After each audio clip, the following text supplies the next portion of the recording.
Does Hell's Paradise pass the 3-episode rule? Yeah, it passes it 1 episode in. So tap into Hell's Paradise if you haven't already, and let's see what the first 3 episodes do to draw you in and keep you in. The first 3 episodes grip you through 2 methods. No surprise for the first method, as we start with the high-paced action and combat. They start us off with one-sided combat, and that is Gabimaru's execution, or at least them trying to execute him. These scenes give us mystery as to how in the world did this man survive being boiled alive, and a list of other ways that would tear a normal human apart. And just as we think he might be invincible, a classic overpowered character that has nothing to fear, we see it. The hint of fear in his eye, not made by some deity, but another person, an executioner. The back and forth with the executioner, combined with Gabimaru's ninjutsu at the end of episode 1, leaves you wondering, what in the world did I just watch? I must know what happens next, as the first episode relies on that action surrounded by the story to give you, the viewer, enough to care about coming back in the second episode. That's when episode 2 comes in. We get some lore, and just as you think we might turn this off, method 1 comes back again as they turn up the action by 10 levels, informing you things are just getting crazier from here, and you have seen nothing yet. First, the action starts with the newly introduced side characters. You can just tell by their design are gonna survive. Well, at least for now. And then finally by the protagonist himself going crazy and showing you exactly what you will be viewing, as he rips and shreds through those that want to kill him, doing so with his hands tied. Once again leaving the viewer thinking, what in the world would he be doing without his hands tied? We get these pockets of gruesome action that don't shy away from blood or dismemberment, wrapped around stories to get to know our characters better. That is all to hold us off until the show is able to fully open up and shows exactly what it's capable of, which they give us a glimpse of in episode 3. Hell's Paradise leans on its mystery, action, and animation to keep you until the 3rd episode, where the true leader takes the stage, the fantastical setting. Unlike other anime that have an incredible, deep, and interesting story, Hell's Paradise relies on its other 2 pillars of support, its fantasy setting, and its interesting but troubled characters. The leader here is the setting, where we end episode 3 with these crazy looking monsters, including a praying fish and a giant monster that can do push-ups with its eyes.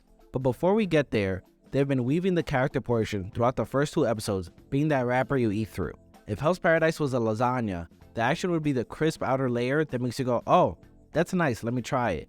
The story would be the sauce, nothing out of this world, but a staple that without it would make the entire dish dry.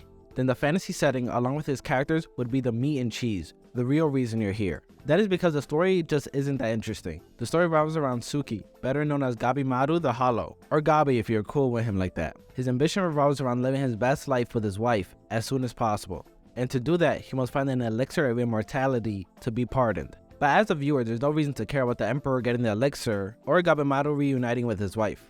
Although they do a great job introducing Gabimaru and his wife, since we only see their interactions through flashbacks and we don't see that much of it, there is no strong desire to see them get back together. Instead, these flashbacks serve a different purpose.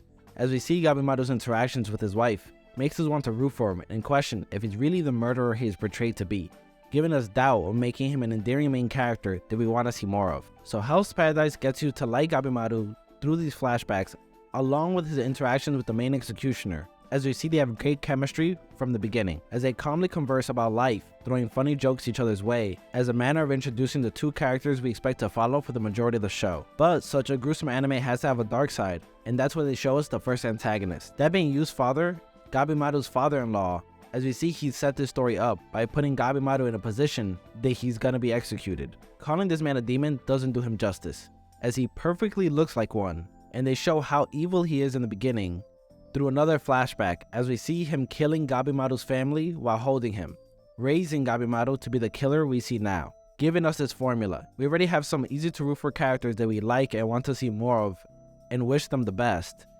as well as giving us an easy character to hate, making that hate linger by showing it's all his fault and not giving us a semblance of satisfaction since we don't get to meet him just yet, but we know once we do it'll go crazy, so that's sitting in the background throughout the entire anime. This is then turned up a notch when the setting shifts from a prison cell to now being surrounded by life itself that wants to kill them, when they land on the island that supposedly has the elixir of immortality. The setting allows our characters to show who they truly are, for better or for worse, keeping us on our toes, not sure what's gonna happen next. How will Gabimaru's training work against non-humans? Sure, another human fighting is cool and all, but there are some limits since not everyone has ninjutsu. Instead, we now have a battle against the natural world where anything from a bee to a bodybuilding fish can be an enemy, leading to more interesting interactions and an unknown of what will come out next. The action now turns from humans to whatever your imagination can think of. No matter how small or how big, everything in view can be an enemy, leading to bigger and crazier fights. So anything goes, and seeing how these characters that were going to be executed behave in a new island where there are no rules. Every episode is exciting and we have no idea what can happen next, as we slowly see the character seeds that have been sown in the first couple episodes really come to life, culminating at the end of episode 3, as now the gates of Hell's Paradise have truly opened. Overall, I have to give the first 3 episodes of Hell's Paradise a diamond rating.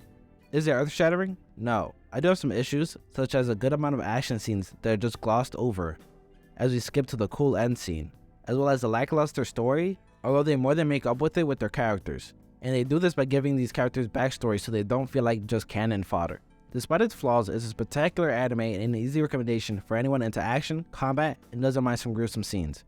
Because if you came for some action, seeing someone's throat get ripped out leaves little to be disappointed with. So whether you come for the action, the fantasy setting, and interesting looking monsters, or you should stay and enjoy the flowers as Hell's Paradise passes the 3 episode rule with flying colors.